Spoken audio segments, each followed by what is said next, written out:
नमस्कार दोस्तों, एनएस ज्योतिष में आपका फिर से स्वागत है। आज हम बात करेंगे वृश्चिक लग्न यानी कि स्कॉर्पियो एसेंडेंट का अप्रैल 2024 का महीना कैसा रहेगा, ये हम लोग देखेंगे। अगर आपने वृश्चिक लग्न का मार्च 2024 का मासिक फलादेश एवं उपाय नहीं देखा है तो ऊपर दिए हुए आई बटन पर क्लिक करें। देखिए, ये वाला जो भाव होता है ना, इस भाव को लग्न भाव कहते हैं और इस भाव पे अगर 8 नंबर लिखा हुआ है तो ये वृश्चिक लग्न वाले जातकों की पत्रिका है। आइए देखते हैं शुरुआती तौर पे कौन कौन से ग्रह आपके किस किस भाव में बैठे हुए हैं। तो चंद्रमा आपके दूसरे भाव में बैठे हुए हैं, मंगल शनि आपके चौथे भाव में बैठे हुए हैं, राहु सूर्य और शुक्र आपके 5वें भाव में बैठे हुए हैं, गुरु बुध आपके 6वें भाव में बैठे हुए हैं, केतु आपके 11वें भाव में बैठे हुए हैं। देखिए, यहाँ लग्न पे आपके कोई ग्रह नहीं है, पर यहाँ पे शनि की दृष्टि आपके लग्न पर पड़ रही है 17 जनवरी 2023 से। तो 17 जनवरी 2023 से आप में नेगेटिविटी आ रहा होगा, बीच बीच में नेगेटिव ख्याल आपके मन में आएंगे और आप में आलस्य भी बढ़ेगा। और आपके लग्न के स्वामी आपके चौथे भाव में विराजमान है 15 मार्च से लेकर के 22 अप्रैल तक। तो 15 मार्च से 22 अप्रैल तक आपका फोकस आपके सुख पर रहेगा, माता, घर, वाहन पर रहेगा। और वहीं जब आपके लग्न के स्वामी आपके 5वें भाव में 23 अप्रैल से विराजमान होंगे तो 23 अप्रैल से आपका फोकस आपके बच्चे हो गए उन पर रहेगा। अगर आपका किसी के साथ कोई प्रेम संबंध चल रहा है तो आपका अटेंशन या फोकस आपके प्रेम संबंध पर रहने वाला है। जो स्टूडेंट्स हैं उनका फोकस उनके पढ़ाई पर बढ़ेगा 23 अप्रैल से। दूसरे भाव में आपके चंद्रमा विराजमान है और गुरु के घर में गुरु की दृष्टि पड़ रही है और आपके दूसरे भाव के स्वामी आपके 6वें भाव में विराजमान है। देखिए, दूसरा भाव जो होता है ना, वो होता है आपके वाणी, कुटुंब, कोष का होता है। तो दूसरे भाव में गुरु की दृष्टि चूंकि आपके पड़ रही है तो आपके पारिवारिक सुख आपको अच्छा मिल रहा होगा। क्योंकि देखिए, यहाँ गुरु की जो दृष्टि आपके दूसरे भाव में पड़ रही है ना, वो पड़ रही है 22 अप्रैल 2023 से। तो 22 अप्रैल 2023 से आपके फैमिली रिलेशंस आपके मोटा मोटी ठीक ठाक रह रहे होंगे। हालांकि बीच में आपको उतार चढ़ाव देखने मिलेगा, पर ओवरऑल अगर मैं बोलूं तो फैमिली रिलेशंस ठीक ठाक रह रहे होंगे। काम में भले आपके बाधाएं आ रही हैं, पर आपका सेविंग्स कुछ ना कुछ हो जा रहा है। और आपके दूसरे भाव के स्वामी आपके 6वें भाव में विराजमान है 22 अप्रैल 2023 से। तो 22 अप्रैल 2023 से आपके शत्रु हो गए, कॉम्पिटिटर हो गए, उनसे आपके धन की वृद्धि होगी। अगर आप कोई मेडिसिन से संबंधित काम कर रहे हैं, कोई भी बीमारी से संबंधित काम कर रहे हैं, जैसे कि डॉक्टर हो गए या फिर आपका कोई मेडिकल क्लिनिक है, मेडिकल इक्विपमेंट से संबंधित काम कर रहे हैं, सिक्योरिटी सप्लाई या फिर बैंक रिकवरी से संबंधित काम कर रहे हैं, तो आपके लाभ के योग बन रहे हैं 22 अप्रैल 2023 से। तीसरे भाव में आपके कोई ग्रह नहीं है, ना ही किसी ग्रह की दृष्टि पड़ रही है और आपके तीसरे भाव के स्वामी आपके चौथे भाव में विराजमान है। देखिए, तीसरा भाव जो होता है वो होता है स्वयं के पराक्रम, धैर्य का होता है। छोटे भाई बहन हो गए, पड़ोसी हो गए, डेली का प्रवास होता है।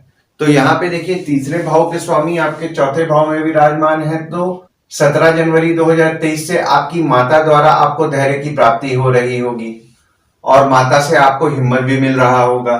चौथे भाव में आपके मंगल विराजमान है और शनि विराजमान है और शनि आपके चौथे भाव में बैठ करके शश नामक पंच महापुरुष योग का निर्माण कर रहे हैं 17 जनवरी 2023 से। देखिए, चौथा भाव जो होता है वो होता है आपके सुख, माता, घर, वाहन का होता है। तो चौथे भाव में शनिदेव आपके विराजमान हैं तो आपको सुख की कमी तो नहीं होने देंगे। हालांकि देखिए, शनि का जो ट्रांजिट स्पीड होता है वो बहुत स्लो होता है, यानी कि शनि एक राशि में 2.5 साल रहते हैं। तो 2.5 साल चूंकि वो एक राशि में रहते हैं तो जो फल देते हैं, फल भी बहुत धीरे धीरे देते हैं। तो जैसा आप एक्सपेक्ट करेंगे कि आपको मिलना चाहिए शनि का फल, वैसा फल नहीं मिलेगा। और यहाँ पे देखिए, मंगल भी विराजमान हो गए आपके 15 मार्च से लेकर के 22 अप्रैल तक। तो 15 मार्च से 22 अप्रैल तक माता के स्वभाव में एग्रेसिवनेस आपके बढ़ने वाला है। तो माता के स्वभाव में चूंकि एग्रेसिवनेस बढ़ेगा तो यहाँ पे विवाद के योग माता से बन रहे हैं, तो माता से विवाद से आपको बचना है। देखिए, यहाँ पर जो लोग घर वाहन से संबंधित काम कर रहे हैं, ट्रांसपोर्ट से संबंधित काम कर रहे हैं, जैसे कि घर को किराए पे देना या फिर गाड़ी को आपका टूरिस्ट पे चलाना, car detailing, car accessories, property brokerage का काम कर रहे हैं, जैसे कि प्रॉपर्टी को खरीदना या बेचना होता है ना, वैसा अगर आप काम कर रहे हैं तो आपके लाभ के योग बन रहे हैं 17 जनवरी 2023 से, जो कि आपके 29 मार्च 2025 तक रहने वाला है। पांचवें भाव में आपके राहु विराजमान है और सूर्य विराजमान है। सूर्य देखिए यहाँ पे 12 अप्रैल तक आपके पांचवें भाव में विराजमान रहेंगे। शुक्र विराजमान रहेंगे 23 अप्रैल तक और मंगल 23 अप्रैल से विराजमान होंगे और बुध 9 अप्रैल से वक्री होके विराजमान हो रहे हैं और आपके पांचवें भाव के स्वामी आपके छठवें भाव में विराजमान है। देखिए पांचवा भाव जो होता है ना, वो होता है आपके संतति, प्रेम, पढ़ाई, साधना का होता है। तो यहाँ पे आपके पांचवें भाव में राहु विराजमान हो गए 30 अक्टूबर से, तो आपके बच्चों के स्वभाव में या फिर आपके प्रेमी या प्रेमिका हैं उनके स्वभाव में जिद बढ़ा होगा। और सूर्य जो विराजमान हो रहे हैं आपके दशम भाव के स्वामी हैं, जो कि आपके पांचवें भाव में विराजमान हो रहे हैं 14 मार्च से लेकर के 12 अप्रैल तक। तो 14 मार्च से 12 अप्रैल तक जो लोग भी एजुकेशन से संबंधित काम कर रहे हैं उनका काम अच्छा चल रहा होगा। जो स्टूडेंट्स पढ़ाई करते करते जॉब करने का सोच रहे हैं उनके लिए भी 14 मार्च से 12 अप्रैल तक अच्छा समय है। और जो शुक्र विराजमान है वो आपके 7वें भाव के स्वामी हैं और 12वें भाव के स्वामी हैं। देखिए यहाँ पे आपके 7वें भाव के स्वामी चूंकि आपके 5वें भाव में विराजमान हो रहे हैं 31 मार्च से 23 अप्रैल तक, तो अगर आप कोई प्रेम विवाह का प्रस्ताव अपने परिवार के आगे रखना चाह रहे हैं या फिर आपके जिससे आपका प्रेम चल रहा है उनके घर में रखना चाह रहे हैं तो आप रख सकते हैं। ये समय आपके लिए फेवरेबल रहने वाला है। हालांकि आपके प्रेम विवाह के योग आपके पत्रिका में होने चाहिए, तो ये समय आपके लिए ज्यादा फलदायी रहेगा। जो स्टूडेंट्स हैं उनके पढ़ाई पे खर्चा बढ़ने वाला है 31 मार्च से लेकर के 23 अप्रैल तक, यानी कि आपके बच्चों की पढ़ाई पे आपका खर्चा बढ़ेगा। जो स्टूडेंट्स बाहर जाके पढ़ना चाह रहे हैं उनके लिए भी फेवरेबल समय है 31 मार्च से 23 अप्रैल तक। और जो बुध विराजमान हो रहे हैं वो आपके 8वें और 11वें भाव के स्वामी हैं, जो कि आपके 5वें भाव में 9 अप्रैल से विराजमान हो रहे हैं। तो यहाँ पे देखिए जो लोग स्कॉलरशिप का प्रयास कर रहे हैं ना उनके लिए 9 अप्रैल से 10 मई तक अच्छा समय है। अगर वे इस समय प्रयास करेंगे तो उनके स्कॉलरशिप मिलने के चांसेस बढ़ जा रहे हैं। देखिए बुध यहाँ पे आपके 8वें भाव के भी स्वामी हैं और आपके देखिए यहाँ पे 5वें भाव में राहु विराजमान हो गए और आपके 5वें भाव के स्वामी 6वें भाव में विराजमान है। तो जो भी स्टूडेंट्स पढ़ाई करने का प्रयास कर रहे हैं, हालांकि देखिए आपका फोकस बढ़ने वाला है 23 अप्रैल से, पर जो भी स्टूडेंट्स पढ़ाई करने का प्रयास कर रहे हैं उनके पढ़ाई में बाधा थोड़ी बहुत उत्पन्न होंगी 9 अप्रैल से। यहाँ पे आपको कोई भी चीज नया सीखने में आसानी से आप नहीं सीख पा रहे होंगे। और यहाँ पे आप 22 अप्रैल 2023 से आपके शत्रु यानी कि कॉम्पिटिटर हो गए या फिर आपको कोई विकार अगर हो रहा है तो उसको लेकर के आप चिंतित रह रहे होंगे 22 अप्रैल 2023 से। और आपके बच्चों को, जैसा कि मैंने आपको पहले के वीडियोस में भी बताया है, आपको बहुत ही डिप्लोमेटिकली हैंडल करना है। अगर आप यहाँ पे अपने बच्चों को कोई चीज फोर्सफुली करने का प्रयास करेंगे तो यहाँ पे वे आपके बात को नेगेटिव वे में लेंगे और वे आपको कहीं ना कहीं अपना शत्रु समझने लगेंगे। वही चीज प्रेम संबंध में भी आपको बहुत समझदारी से अपना बात रखना है। कोई भी बात करना चाहते हैं सोच समझ के बात करें और अपने बात को बहुत ही ध्यान पूर्वक रखें, वरना यहाँ पे आपके प्रेमी या प्रेमिका अगर हैं तो उनके साथ भी आपको कुछ डिफरेंसेस बन सकता है। 6वें भाव में आपके गुरु विराजमान हैं और आपके बुध विराजमान है। बुध यहाँ पे 8 अप्रैल तक विराजमान रहेंगे। सूर्य 13 अप्रैल को गोचर करेंगे और शुक्र 24 अप्रैल को गोचर करेंगे। और यहाँ पे देखिए आपके शनि की नीच की दृष्टि भी आपके 6वें भाव में पड़ रही है। देखिए 6वां भाव जो होता है ना वो होता है आपके रोग, ऋण, शत्रु, मामा मौसी का होता है। तो यहाँ पे देखिए 6वें भाव में आपके गुरु विराजमान है, तो आपके शत्रु या कॉम्पिटिटर हो गए, आपके मामा मौसी हो गए, उनसे आपके मतभेद हो रहे होंगे 22 अप्रैल 2023 से। और शनि की दृष्टि 17 जनवरी 2023 से पड़ रही है, तो आपका आपके मामा मौसी के साथ मनमुटाव भी हो रहा होगा। हालांकि देखिए यहाँ पे शनि की दृष्टि चूंकि आपके 6वें भाव में पड़ रही है तो आपके शत्रु या कॉम्पिटिटर को शनिदेव कम किए हुए हैं। और यहाँ पे गुरु चूंकि आपके 6वें भाव में विराजमान है तो आपके शत्रु या कॉम्पिटिटर को बढ़ा रहे हैं। लेकिन यहाँ पे देखिए चूंकि यहाँ पे शनि की दृष्टि गुरु पे पड़ रही है तो गुरु अपना पूरा फल नहीं दे पा रहे हैं, तो आपको कंपटीशन का तो देखिए यहाँ पे आपको सामना करना पड़ेगा, पर यहाँ पे आपके शत्रु या कॉम्पिटिटर को शनिदेव कम कर रहे हैं। और जो बुध विराजमान है वो आपके 8वें भाव के स्वामी हैं और आपके 11वें भाव के स्वामी हैं, जो कि आपके 6वें भाव में 25 मार्च से लेकर के 8 अप्रैल तक विराजमान है।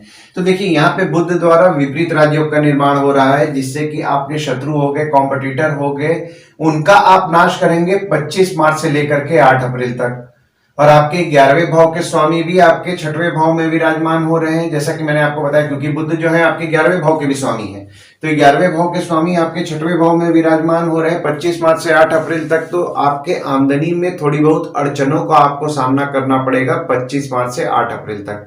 जो लोग मेडिसिन से संबंधित काम कर रहे हैं, यानी कि रोग से संबंधित काम कर रहे हैं, डॉक्टर हैं, मेडिकल स्टोर चला रहे हैं या फिर मेडिकल इक्विपमेंट्स बेच रहे हैं, मेडिकल इक्विपमेंट्स मैन्युफैक्चरिंग में हैं, या कोई भी बीमारी से संबंधित काम कर रहे हैं, बैंक रिकवरी से संबंधित काम कर रहे हैं, सिक्योरिटी सप्लाई से संबंधित काम कर रहे हैं, उनके लाभ के योग बन रहे हैं 25 मार्च से लेकर के 8 अप्रैल तक। और जो सूर्य विराजमान हो रहे हैं आपके दशम भाव के स्वामी आपके 6वें भाव में 13 अप्रैल से विराजमान हो रहे हैं। देखिए, दशम भाव के स्वामी आपके 6वें भाव में 13 अप्रैल से विराजमान हो रहे हैं, तो आपके 13 अप्रैल से आपके बॉस हो गए, पिता हो गए, उनसे आपका थोड़ा नेगेटिव प्रभाव आपके जीवन पे पड़ने वाला है। तो यहाँ पे 13 अप्रैल से आपके काम में आपको रुकावटों का सामना करना पड़ेगा और आपके काम में मन भी नहीं लगेगा। देखिए, यहाँ पे 13 अप्रैल से ना आपको काम में आपको कंपटीशन बढ़ने वाला है, यानी कि अगर आपको कोई काम लेना है तो आपको थोड़ा कंपटीशन, यानी कि आपके शत्रु या कॉम्पिटिटर जो होते हैं उनके साथ आपको थोड़ा कंपटीशन बढ़ेगा और आप कंपटीशन करके आप उनसे काम लेंगे। और यहाँ पे जो लोग मेडिसिन से संबंधित काम कर रहे हैं, जैसा कि मैंने आपको बताया, रोग से संबंधित काम कर रहे हैं, मेडिसिन से संबंधित काम कर रहे हैं, डॉक्टर हैं, सिक्योरिटी सप्लाई या बैंक रिकवरी से संबंधित काम कर रहे हैं, कोई भी रोग या बीमारी से संबंधित काम कर रहे हैं, तो उनका काम अच्छा चलेगा 13 अप्रैल से। और जो शुक्र विराजमान हो रहे हैं आपके 7वें भाव के स्वामी हैं और आपके 12वें भाव के स्वामी हैं, जो कि आपके 6वें भाव में 24 अप्रैल से विराजमान हो रहे हैं। तो यहाँ पे देखिए, शुक्र द्वारा आपके पत्रिका में विपरीत राज्यों का निर्माण हो रहा है 24 अप्रैल से। 24 अप्रैल से देखिए यहाँ पे आप खर्च कम करेंगे। हालांकि देखिए, यहाँ पे गुरु की दृष्टि आपके 12वें भाव में पड़ रही है, तो आपका कुछ खर्च बढ़ा हुआ होगा। 22 अप्रैल 2023 से आप खर्च कम करने का प्रयास भी कर रहे होंगे, तो खर्च नहीं कम हो पा रहा होगा। पर यहाँ पे 24 अप्रैल से अगर आप प्रयास करेंगे तो आप खर्चा को कम कर पाएंगे। यहाँ पे देखिए, आपके पैसे तो खर्च होंगे, पर यहाँ पे आप धन खर्च करके अपने शत्रु या कॉम्पिटिटर पर विजय पाएंगे। देखिए, 24 अप्रैल से ना आपके पेट के नीचे में दर्द की समस्या हो सकती है। 7वें भाव में आपके कोई ग्रह नहीं है, पर यहाँ पे देखिए, मंगल की दृष्टि 15 मार्च से लेकर के 22 अप्रैल तक पड़ रही है और आपके 7वें भाव के स्वामी आपके 5वें भाव में विराजमान है। देखिए, 7वां भाव जो होता है वो होता है आपके स्पाउस, भागीदार का होता है। तो 7वें भाव में मंगल की दृष्टि चूंकि 15 मार्च से पड़ रही है, तो 15 मार्च से आपके स्पाउस या फिर आपके भागीदार होते हैं, उनको क्रोध ज्यादा आएगा। तो यहाँ पे देखिए, थोड़ा उनका एग्रेसिव नेचर रहने वाला है, तो आपको विवाद से उनसे बचना है, आपके स्पाउस या भागीदार से। और आपके 7वें भाव के स्वामी आपके 5वें भाव में विराजमान हो रहे हैं, जैसा कि मैंने आपको बताया 31 मार्च से लेकर के 23 अप्रैल तक। तो जो लोग प्रेम विवाह करना चाहते हैं उनके लिए अच्छा समय है। अगर वे इस समय बात बढ़ाएंगे तो उनको पॉजिटिव रिजल्ट मिलेगा। हालांकि उनके लग्न पत्रिका में भी ये योग होना चाहिए।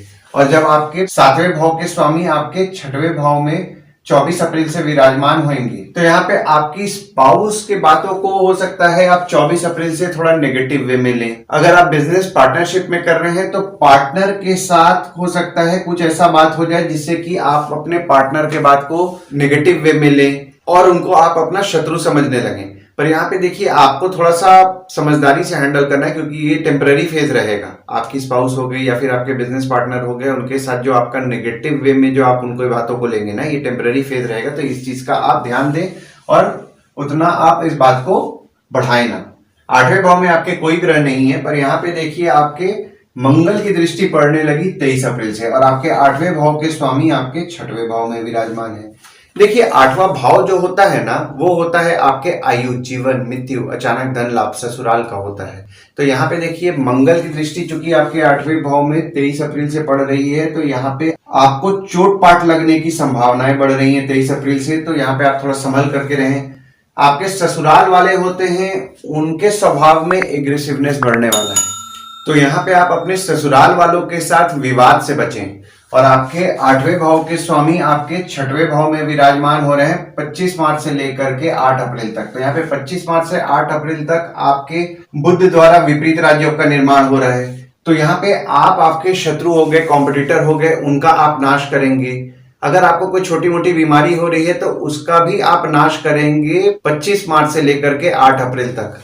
और वहीं जब आपके 8वें भाव के स्वामी आपके 5वें भाव में विराजमान होंगे 9 अप्रैल से, यानी कि वक्री होकर जब विराजमान होंगे, तो यहाँ पे देखिए आप जो स्टूडेंट्स हैं उनका फोकस तो उनके पढ़ाई पर रहेगा, पर यहाँ पे उनके पढ़ाई में थोड़ी बहुत अड़चनें बढ़ने वाली हैं 9 अप्रैल से। तो यहाँ पे उनको मेहनत करना पड़ेगा। मेहनत अगर वे बढ़ाएंगे तो यहाँ पे देखिए कम अड़चनों का सामना करना पड़ेगा। और आपके प्रेम संबंध हो गए, प्रेम संबंध में भी आपके थोड़ा बहुत उतार चढ़ाव आपको देखने मिल सकता है। और अगर आप साधना करते हैं तो साधना में भी आपको थोड़ी बहुत दिक्कतें आएंगी। नवम भाव में आपके कोई ग्रह नहीं है, ना ही किसी ग्रह की दृष्टि पड़ रही है, और आपके नवम भाव के स्वामी आपके दूसरे भाव में विराजमान हो रहे हैं। देखिए नवम भाव जो होता है ना, वो होता है आपके भाग्य, धर्म, जीजा, साली, साला, छोटे भाई के स्पाउस का होता है। तो यहाँ पे नवम भाव के स्वामी आपके दूसरे भाव में 1, 2, 27, 28 और 29 तारीख को विराजमान रहेंगे। तो यहाँ पे देखिए 1, 2, 27, 28, 29 तारीख को आपके नसीब से आपके धन की वृद्धि होगी। आपके परिवार वाले आपके लिए लकी रहने वाले हैं 1, 2, 27, 28 और 29 तारीख को। और कोई मंदिर की यात्रा भी आप प्लान कर सकते हैं अपने परिवार के साथ 1, 2, 27, 28 और 29 तारीख को। और जब चंद्रमा 16 और 17 तारीख को आपके नवम भाव में विराजमान होंगे, तो इस दिन खासकर 16 और 17 तारीख को आप भाग्यशाली रहेंगे और देवों की आप पर कृपा रहेगी। देखिए यहाँ पे 16 और 17 तारीख को अगर आप पूजा कर रहे हैं ना, तो आपके लिए अच्छा फलदायी रहने वाला है। तो 16 और 17 तारीख को विशेष तौर पर पूजा करें। 10वें भाव में आपके कोई ग्रह नहीं है, पर यहाँ पे देखिए गुरु की दृष्टि, शनि की दृष्टि और मंगल की दृष्टि पड़ रही है। हालांकि मंगल की दृष्टि 15 मार्च से लेकर के 22 अप्रैल तक पड़ रही है। और आपके 10वें भाव के स्वामी आपके 5वें भाव में विराजमान है। देखिए 10म भाव जो होता है वो होता है आपके बॉस, पिता, काम, ऑफिस का होता है। तो यहाँ पे देखिए 10म भाव में आपके शनि की दृष्टि चूंकि पड़ने लगी 17 जनवरी 2023 से, तो आपके काम में कुछ ना कुछ बाधाएं उत्पन्न हो रही हैं 17 जनवरी 2023 से। काम में जैसा आप रिजल्ट एक्सपेक्ट कर रहे हैं वैसा रिजल्ट आपको नहीं मिलेगा। पिता से मन मुटाव होने की संभावनाएं बनी हुई है। हालांकि देखिए यहाँ पे गुरु की दृष्टि पड़ रही है, तो मन मुटाव को कहीं ना कहीं गुरुदेव की चूंकि दृष्टि पड़ रही है तो आपके कंट्रोल किए हुए हैं, लेकिन पिता के साथ मन मुटाव कहीं ना कहीं होने की संभावनाएं बनी हुई हैं। और मंगल की दृष्टि भी पड़ रही है 15 मार्च से लेकर के 22 अप्रैल तक। तो 15 मार्च से 22 अप्रैल तक पिता से विवाद के योग बन रहे हैं, तो पिता से विवाद ना करें। बॉस से विवाद के योग बन रहे हैं, बॉस को गुस्सा ज्यादा आएगा, तो यहाँ पे बॉस के साथ विवाद में ना पड़े, क्योंकि ऑफिस का माहौल ऑलरेडी गर्म रहेगा। नेगेटिव ऑफिस का माहौल ऑलरेडी है, नेगेटिविटी बहुत ज्यादा आपके ऑफिस में आपको देखने मिल रहा होगा। तो यहाँ पे आपको थोड़ा सा समझदारी से हैंडल करना है इन चीजों को। हालांकि देखिए यहाँ पे आपके 10म भाव के स्वामी आपके 5वें भाव में विराजमान हो रहे हैं। तो जैसा कि मैंने आपको बताया कि जो लोग एजुकेशन इंस्टीट्यूट से संबंधित काम कर रहे हैं उनके लाभ के योग बनेंगे, जैसे कि टीचर हो गए, या फिर कोचिंग इंस्टीट्यूट चला रहे हैं, ट्रेनिंग इंस्टीट्यूट चला रहे हैं, या फिर कोई भी एजुकेशन से संबंधित काम कर रहे हैं, तो उनको लाभ होगा। और आपके 10म भाव के स्वामी आपके 6वें भाव में 13 अप्रैल से जब विराजमान होंगे, तो काम में बाधाओं का आपको सामना करना पड़ेगा। हो सकता है देखिए यहाँ पे बॉस कुछ ऐसा बोल दे, क्योंकि ऑलरेडी मनमुटाव हो रहा है, कुछ ऐसा बोल दे जिससे कि आप उनके बात को नेगेटिव वे में लें और आप उनको कहीं ना कहीं उनसे शत्रुता फील करें। और वहीं पिता के साथ आपके शत्रुता होने की संभावनाएं बढ़ रही हैं। और जो लोग यहाँ पे देखिए रोग से संबंधित काम कर रहे हैं, जैसे कि मेडिकल स्टोर चला रहे हैं, या फिर मेडिकल इक्विपमेंट बेच रहे हैं, या फिर आपका कोई भी रोग से संबंधित अगर आप काम कर रहे हैं, क्लिनिक है आपका, या फिर आपका सिक्योरिटी सप्लाई, बैंक रिकवरी से संबंधित काम कर रहे हैं, तो आपका काम ठीक चलेगा 13 अप्रैल से भी। और यहाँ पे आपके 11वें भाव में केतु विराजमान है और मंगल की दृष्टि आपकी 11वें भाव में पड़ रही है।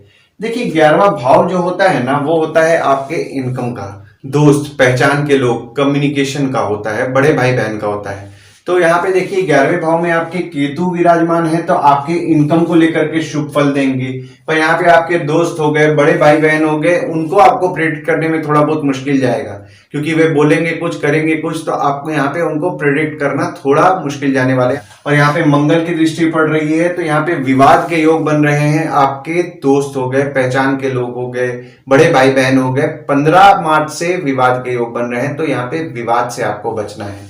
और आपके 11वें भाव के स्वामी आपके 6वें भाव में विराजमान हो रहे हैं 25 मार्च से 8 अप्रैल तक। तो 25 मार्च से 8 अप्रैल तक आपको आमदनी में अड़चनों का सामना करना पड़ेगा, यानी कि जैसा इनकम आप एक्सपेक्ट कर रहे हैं वैसा इनकम आपको नहीं मिलेगा, थोड़ी बहुत अड़चनें बढ़ेंगी। और यहाँ पे देखिए मंगल की दृष्टि भी पड़ रही है 15 मार्च से।